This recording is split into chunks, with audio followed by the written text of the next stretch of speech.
오늘 본문의 날씬의 도시는 벌거벗은 것 같이 드러나느니라 그랬습니다. 자, 이 날씬은 하나님의 놀라운 능력을 드러나라고 있는 것입니다. 즉 드러나라는 이 날씬은 원문에서 진성을 내달아 놓고 가죽을 벗기는 속살이 다 드러나는 것 같이 낱낱이 드러나게 한다는 그 뜻에서 가져온 날입니다. 또한 현장에 끌려가는 사람에게 턱 밑에 단도를 내어놓고 그리고 고개를 떨구는 칼에 찔리게 해서 고개를 떨구지 못하게 하고 얼굴을 독해서 챙티를 당하게 하는 것과 같은 그런 그 시대에 그 있었던 배경을 들어서 지금 기록한 내용입니다. 오늘날 우리 인간이 세상을 살아가는 동안에 좋은 일이 있든지 아니면 여러분 악한 일을 하든지 하나님께서는 다 드러난다라고 말씀합니다. 그러니 구체적으로 우리의 모든 것은 어떻게 해서 드러나게 되는 것일까? 첫 번째 생각해 봅니다. 첫째는 하나님이 다 보고 계시기 때문입니다.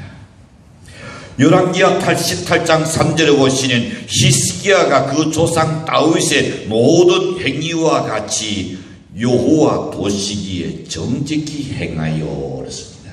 하나님께서 다 보고 계신다. 여러분의 사랑하는 자녀들에게 이 신앙신을 신어준다는 바깥에 나가서 죄질 일이 없을 겁니다. 왜? 하나님이 이 순간도 나를 보고 계신다. 그 신앙의 정신을 신어놓는다는 자녀를 어디 갖다 내둔 간에 결코 여러분 걱정할 일이 없으라고 믿습니다. 역대하 33장 2절에 보시면 여호와 보시기에 악을 행하여 여호와께서 이스라엘 자손 앞에서 쫓아내신 이방 사람의 가정한 일을 본다다 라고 했습니다. 여기서 여호와 보시기에 그랬습니다. 하나님은 보고 계신다 이 말입니다. 즉 이스라엘의 왕정사를 살펴보는 선한 왕이 있는가는 악한 왕이 있었는데 하나님은 이들의 모든 산들을 다 보신다는 겁니다. 하나님이 다 보시도록 인하여 인간의 모든 산들은 모두 다 드러날 수밖에 없는 겁니다. 히스기야는 여호와 보시기에 정직히 행하였다고 하나님 말씀하셨습니다. 여기 정직하게 행하였다는 것은 하나님이 기뻐하시는다는 의미입니다.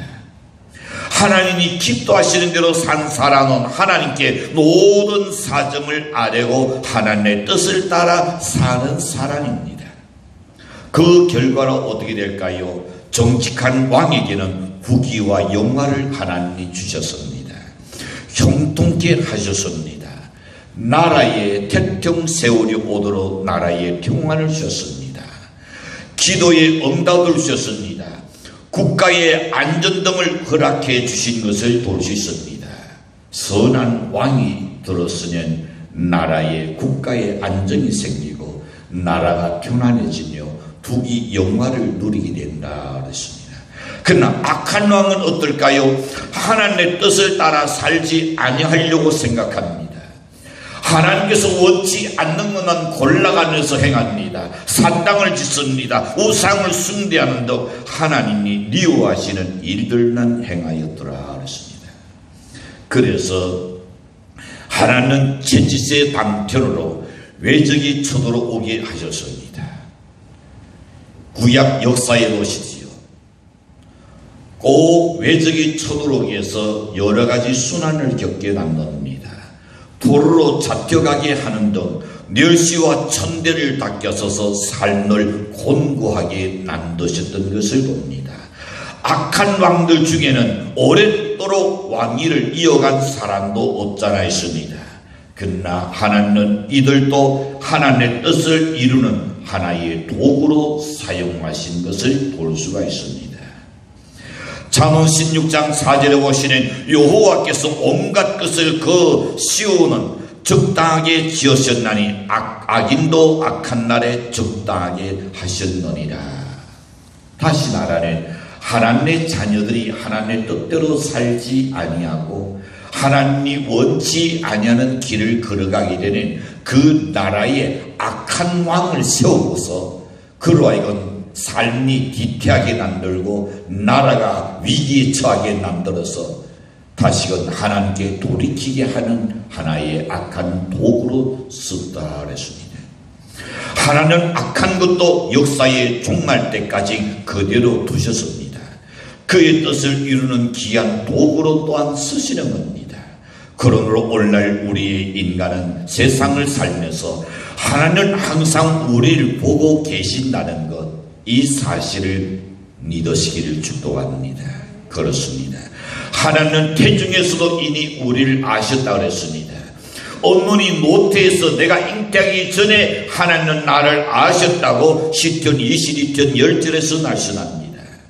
그런 간에 시편 139편 1절과 4절에 보시는 내가 하나님을 피하여 바다 끝에 가서 거할지라도 주는 거기 계시니요 별 사이에 깃들지라도 하나님은 거기 계시고 우리의 앉고 일어선을 다 아신다라고 말씀합니다. 우리가 홀로 있다고 해서 아무도 모르는 것 같진 않은 착각입니다. 그러나 하나님은 다 알고 계십니다. 사람은 모를 수 있어요. 사람은 안 볼 수 있어요. 사람은 못 들을 수 있어요. 그러나 하나님은 결코 여러분 못 듣는 것이 없고 못 보는 것이 없다는 줄 우리를 알아야 합니다. 우리는 하늘의 천군 천사들의 보호를 받고 살아가야 합니다. 마태복음 18장 10절에 보시는 천사들 우리들의 모든 것을 하나님 앞에 가서 다 아뢰더라 그랬습니다. 우리의 선을 행한 것도 하나님 앞에 아뢰고 우리가 악을 행한 것도 하나님 앞에 가서 아뢰라 그랬습니다. 그러므로 우리 인간은 하나님이 다 보고 계신다는 신앙을 가지고 살아야 합니다. 지혜롭기만 했던 최초의 사람 아담은 죄를 지은 후에 숲속에 숨었습니다. 숲속에 가서 숨긴 하나는 되는 줄로 알았던 것이 아담이었습니다. 그러나 하나님이 모르실 리가 없지요. 아담과 하와가 부끄러움을 느끼고 노아가 이토록 꽃을 만들어 가지고 그 수치를 가여지나는 햇빛이 쨍쨍 내리쪼이니 그 햇빛에 타싹 다 부서지고 나는 것을 봅니다. 수치를 가릴 수가 없었습니다. 그래서 하나는 양을 잡아서 그리고 옷을 지어 그에게 줬더라 그랬습니다. 우리는 또한 요나를 생각해 봅니다. 요나가 죄를 짓고 배 밑창에 들어가서 그는 깊은 잔에 빠졌습니다. 배 밑창에 들어와서 쉬는 푹 자든 나는 괜찮겠지. 그러나 역시 배 밑에 가서 숨어 있었더라도 하나는 모를 리가 없습니다. 그리고 배 밑창에 잠자고 있는 요나를 결국은 깨웁니다.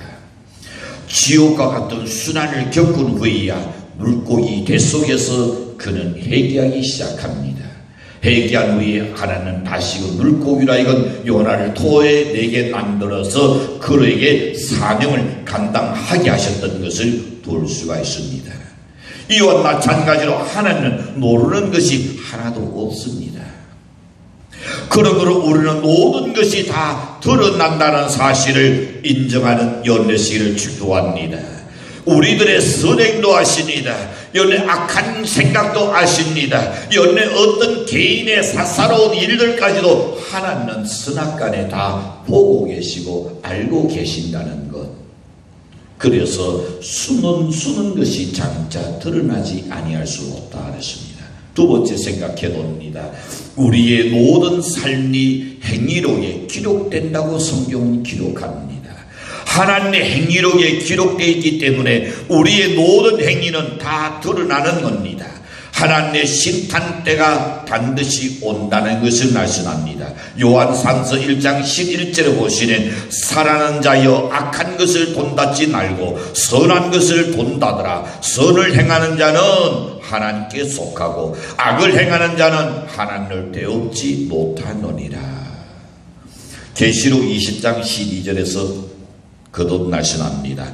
또 내가 보니 죽은 자들이 누런 대소하고 그 도자대 섰는데 책들이 펴있고 또 다른 책이 펴졌으니 곧 생명책이라. 죽은 자들이 자기 행위에 따라서 책결에 기록된 대로 심판을 받으리라 그랬습니다. 히브리서 4장 13절에 보시니 지은 것이 하나도 그 앞에 나타나지 않으니 없고 오직 만물이 우리를 심판하시는 자의 눈앞에 벌거벗은 것 같이 드러나느니라. 눈앞에 만물이 벌거벗은 것 같이 다 드러난다 그랬습니다. 우리 인간은 죽음으로 끝나는 것이 아닙니다. 히브리서 9장 27절에서 한 번 죽는 것은 정하신 것이요 그 후에는 심판이 있으리라 했습니다.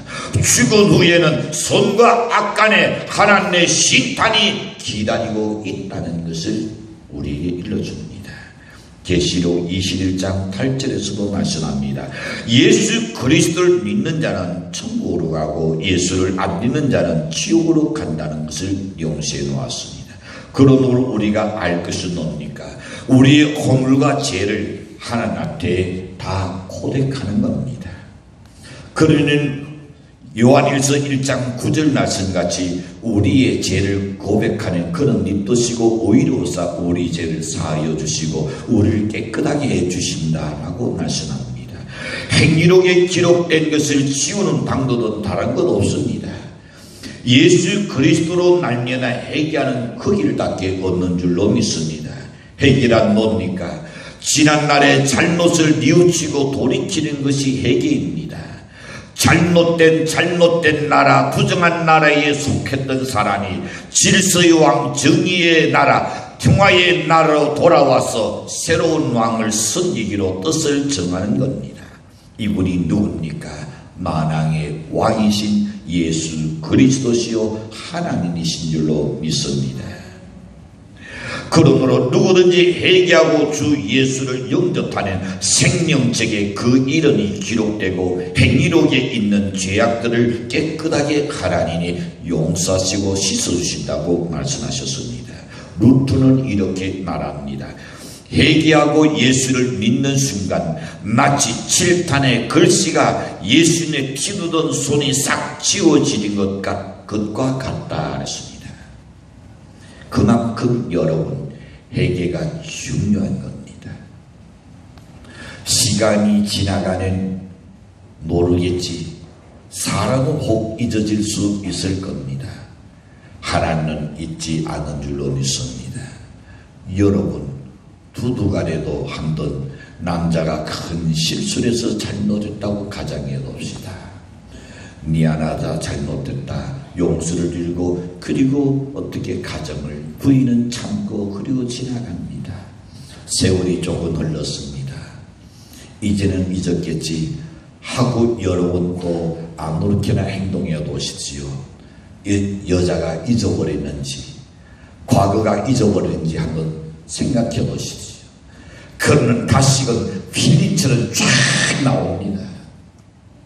사람도 상처를 받은 것이 있으면 잊지 않는데 하물며 만왕의 왕이신 주님께서 우리가 회개한 자의 죄는 하나님께서 깨끗하게 눈같이 희게끔 용서하신다 하셨으나 회개치 아니한 자는 그 행위록에 반드시 기록해 놓는다 하셨습니다. 오늘 모든 행위가 하나님의 행위록에 기록되기 때문에 반드시 드러난다는 사실을 기억하고 회개하고 하나님의 자녀가 하나님의 자녀답게 살아야 할 줄로 믿습니다. 성령의 능력으로 인하여 장부답게 살아가야 하리라고 믿습니다. 그 다음에 세 번째 보시는 여러분 우리에게 이렇게 말씀합니다. 우리에게 주실 상급이 있기 때문이라 그랬습니다. 계시록 22장 12절을 보시는 보라 내가 속히 오르니 내가 줄 상이 내게 있어 각 사람에게 그의 일한 대로 갖다 주리라. 여러분이 어떻게 샀냐에 따라서 하나님이 그대로 갖다 주신다 그랬습니다. 자기 행위대로 다 갖다 주시기 위해서 주님이 상을 가지고 온다, 상을 준댔다 그랬습니다. 어떤 경우에는 현실의 생활 속에서 하나님의 상을 주시고 축복해 주시는 것도 없잖아 있습니다. 이 땅 위에 살 동안에 하나님께서 축복하실 겁니다. 연대 사는 자녀들을 들어서라도 축복하실 겁니다. 하나님은 놀이터까지 세신다 되고 다 아신다고 누가복음 10장 7절에서 말씀합니다. 나의 중신이냐 수는 봉사 또는 남노르는 헌신 등 모든 것을 주님은 알고 계시는 분이십니다. 또 나라 다른 사람들이 나를 모르고 내가 나를 잘 몰라도 하나님은 나를 잘 아신다고 139편 10편 1절에서 말씀합니다. 그러므로 남 모르는 헌신이나 수는 봉사를 하고도 실망할 것 없어요.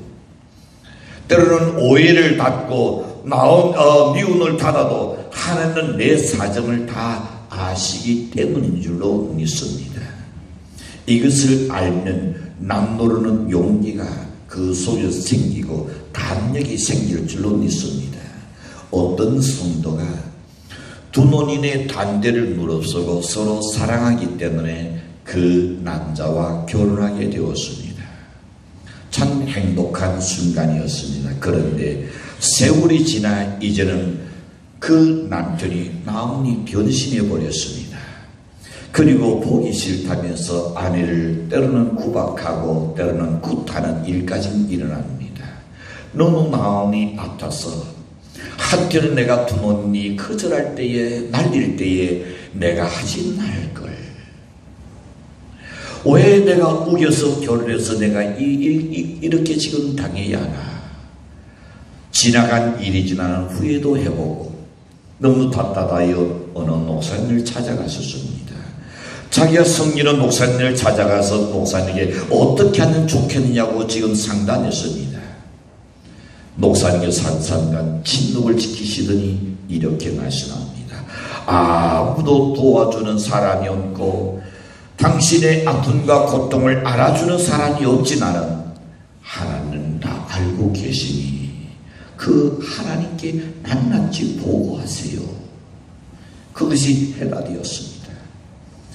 그랬더니 그 자네는 하나님께 그날로 인하여서 눈물로 기도하기 시작합니다. 먼저 신앙 중심에 사는 사랑을 선택해야 되는데 사랑의 눈이 멀어서 믿지 아니한 사랑을 선택한 하나님한테 잘못을 먼저 회개하기 시작했습니다. 나를 낳아서 누구보다 나를 사랑하는 내 부모가 그렇게 날렸을 때에 내가 부모에게 순종하지 못했던 것도 눈물로 회개합니다. 그리고 그를 만난 이후로 신앙생활이 자꾸 저하된 것 하나님한테 죄송스럽게 눈물을 콩을 흘리면서 그렇게 눈물로 회개하며 기도하기 시작했습니다. 그 이후에 그는 새로운 마음의 용기를 얻고 힘을 얻게 되었다는 날입니다. 사랑하는 성도 여러분, 우리 주님이 다 아신다는 이 사실은 우리 삶의 위로가 되고 힘이 되고 능력이 되는 줄로 믿습니다. 그러므로 순교자들이 물 속에 들어가는 것도 목이 잘라지는 단두대에 들어서는 것도 찬송을 부르면서 목을 내놓을 수 있었던 것도 하나님이 안다는 그 사실 때문입니다. 1964년도에 미국의 리차드 킨이라는 사람이 순교자라는 책을 썼습니다. 이를 보고 타임즈에서는 다음과 같은 아주 극찬의 글을 타임즈에 실었습니다. 도스토옙스키나 까누 등의 문학 세계가 보여준 위대한 도덕적 심리적 전통을 이어나가는 훌륭한 작품으로 영원히 남을 작품이다 라고 타임즈에서 그렇게 극찬했습니다. 이 책의 내용을 보면 이렇습니다. 6.25 사전 당시에 국군의 평양에 진입하기 전에 공산당들이 14명의 목사를 잡아서 고문하기 시작했습니다. 그런데 그 중에서 12명은 제발 목숨만 살려달라고 애원하고 그리고 그리고 2명의 목사는 굳굳하고 담대하게 자기의 믿음을 지켰다는 겁니다. 공산당들이 가만히 봐도 이 비굴한 12명의 목사는 저거는 인간 쓰레기만도 못하다. 그래서 총 쏴서 죽여버렸습니다. 두 명의 목사만 살려주었던 겁니다. 그러나 그 중에 한 명은 모든 고문 끝에서 정신이 조금 이상해져 버렸습니다. 나머지 한 사람만이 겨우 살아남게 된 것이지요. 그 후에 국군이 평양에 진입하게 되었습니다. 죽은 12명의 사람은 위대한 순교자로 이상하게 주먹을 닫고 있었습니다. 살아난 두 사람은 대교자여 멸시하고 그를 천대하게 되었던 것입니다. 나주까지 목숨을 건진 제후의 한 사람은 그러니 목회도 제대로 할 수 없습니다. 이곳저곳에 와서도 많은 사람에게 결국은 지지도 받을 수 없는 그런 기자가 그 사람에게 물었습니다. 어떻게 당신은 살아남아서? 이 질문할 때에 이 살아나는 목사는 아무 대답도 하지 않았습니다. 그런데 얼마 후였습니다. 정소자라는 북한군 장교가 생포로 잡히게 되었습니다.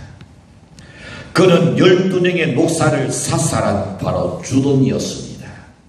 이 정소자라는 사람이 고백하기를 12명의 사람들은 서로 살겠다고 음모하고 남을 기랑하고 그래서 더러워서 내가 12명을 죽였다 그랬습니다.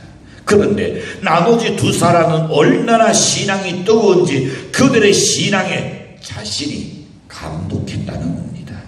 그래서 죽일 수 없어서 살려두었다 그랬습니다. 결국 모든 비밀이 다 드러나고 난 것입니다. 살아난 사람은 바로 신목사라는 사람인데 가룟유다라는 이 때로는 대교자들이 온갖 소리를 다 들으면서도 입을 굳게 다물었습니다. 내가 만약에 그 사실을 이야기한들 죽은 자는 말이 없으니까 아무 소용이 없는 거죠.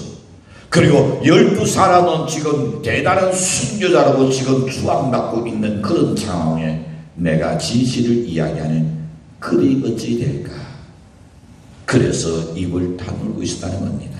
그러나 결국은 정소자가 생포되도로 인하여서 그 사실이 빽빽하게 드러나게 된 거죠. 사랑하는 성도 여러분, 하나님은 우리 행한 일을 모르는 것이 하나도 없으신 분인 줄로 믿습니다. 그래서 잘못된 것은 하나님이 심판하시고 잘된 것은 하나님이 반드시 축도하실 줄로 믿습니다. 회개하는 하나님께서 덮어주지 않은 회개치 아니하는 다 드러내고 덜쳐내는 것 같고 그리고 하나님이 심판하신다고 말씀하셨습니다. 어떻게 우리의 모든 행위가 드러나게 될까요? 하나님이 다 보고 계시기 때문입니다. 하나님의 우리의 모든 삶이 하나님의 행위록에 기록되기 때문인 겁니다. 우리에게 상급을 주실 때에 모든 것이 드러나기 때문인 것입니다. 그러므로 성도는 쓰는 것이 장차 드러나려는 신앙을 가지고 하나님이 다 보고 계신을 오르는 인식하고 주님 앞에서 승리하는 신앙생활을 살아감으로 생명의 연료관, 의의 연료관, 영광의 연료관, 뛴다는 연료관들을 다 닫게 되는 복된 성도가 되시기를 주님으로 간절히 축원합니다. 기도합니다.